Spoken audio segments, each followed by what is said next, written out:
En premier lieu, aimer travailler seul. Après, bon, ce qui est relatif un peu à la compta, être organisé, structuré. Le fait qu'on est seul, il faut savoir quand aller chercher les informations, parce que comme on ne discute pas avec des collègues de son activité, on va dire propre, ben, il faut savoir se remettre un petit peu en question. Et puis aimer les chiffres, évidemment.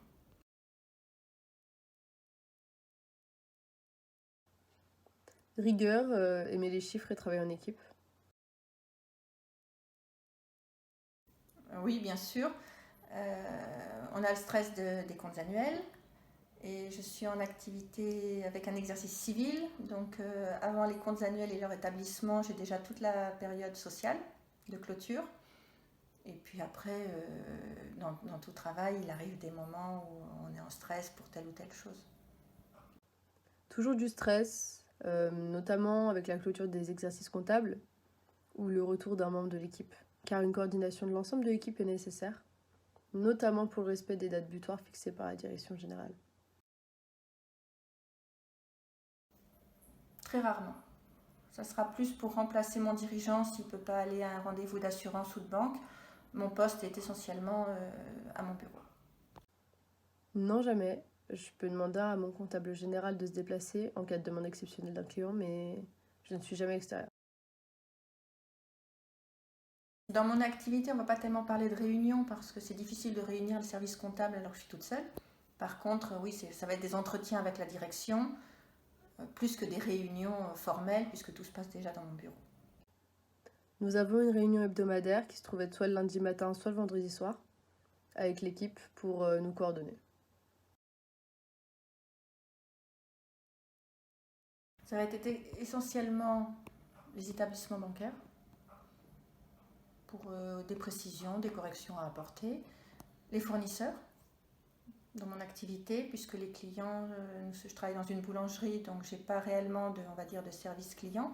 Par contre, j'ai tout l'aspect fournisseur. Et je vais aussi avoir mon expert comptable. Les fournisseurs, les autres comptables spécialisés et le comptable général.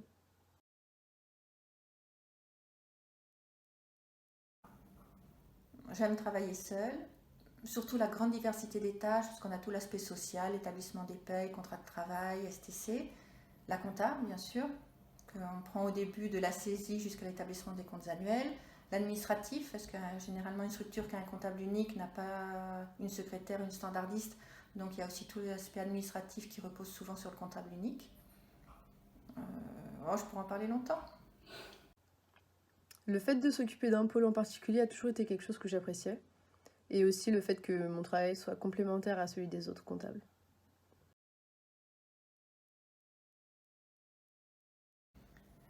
Dans ce que j'aime le moins, il va y avoir le fait des fois que travailler seul est pesant, même si c'est quelque chose que j'apprécie dans l'année. Il y a des journées où on préférerait être avec une collègue dans le bureau. Et le fait qu'on travaille avec la direction, que l'entreprise est de taille moyenne, voire petite, et ça peut des fois engendrer une méfiance avec les autres collègues. Donc on est un peu mis à l'écart. Même si c'est quelque chose que j'ai toujours apprécié, le fait d'être spécialisé peut parfois être redondant, on a l'impression de faire toujours la même chose.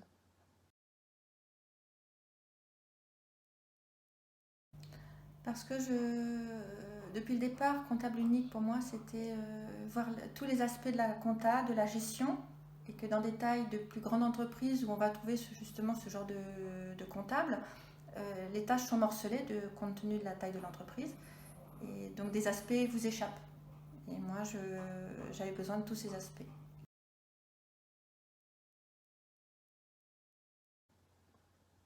J'ai toujours voulu travailler en équipe, dans une ambiance où la confiance entre les collègues est primordiale. Et donc pour moi, comptable spécialisé était donc un choix naturel.